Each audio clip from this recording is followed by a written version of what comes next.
রুশ তেল কেনায় ভারতের উপর বাড়তি শুল্ক চাপিয়েছেন মার্কিন প্রেসিডেন্ট ডোনাল্ড ট্রাম্প। এর ফলে ভারতের বাণিজ্য ক্ষেত্রে চাপের সৃষ্টি হয়েছে। আন্তর্জাতিক বাজারে ভারতের এই শুল্কচাপের পরিপ্রেক্ষিতে ভারতে নিযুক্ত রুশ রাষ্ট্রদূত রোমান বাবুশকিন বুধবার জানিয়েছেন, আমেরিকা যদি ভারতীয় পণ্য না কেনে তাহলে নিজের বাজার খুলে দেবে রাশিয়া। শুধু তাই নয়, নিয়মিতভাবে অশোধিত তেলের যোগানও ভারতকে দেওয়া হবে। ভারতের বিরুদ্ধে মার্কিন পদক্ষেপের তীব্র নিন্দা করেছেন ভারতে নিযুক্ত রুশ রাষ্ট্রদূত।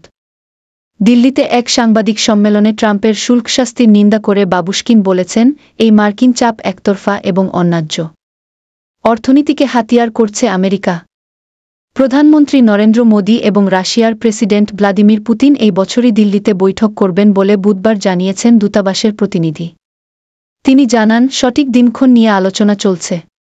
অর্থনৈতিক ও বাণিজ্যিক ক্ষেত্রে বাধা দূর করে ভারতের সঙ্গে বাণিজ্য সম্পর্ক আরও জোরদার করার লক্ষ্য নেওয়া হয়েছে বলে জানান তিনি। স্বাভাবিকভাবেই মোদি পুতিন বৈঠকের দিকে তাকিয়ে গোটা বিশ্ব।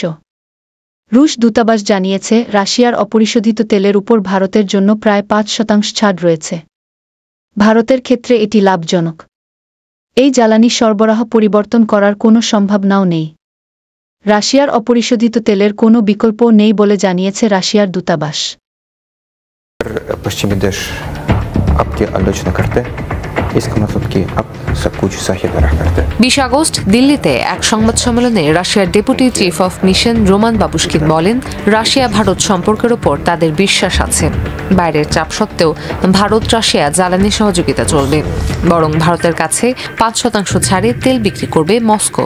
এছাড়াও ভারতে রাশিয়ার ডেপুটি ট্রেড রিপ্রেজেন্টেটিভ ইয়েভগেনি গ্রিভা বলেন, রাজনৈতিক পরিস্থিতি যাই হোক না কেন ভারতের তেল আমদানি প্রায় একই থাকবে, গড়ে এ ছাড় 5% মতো থাকবে।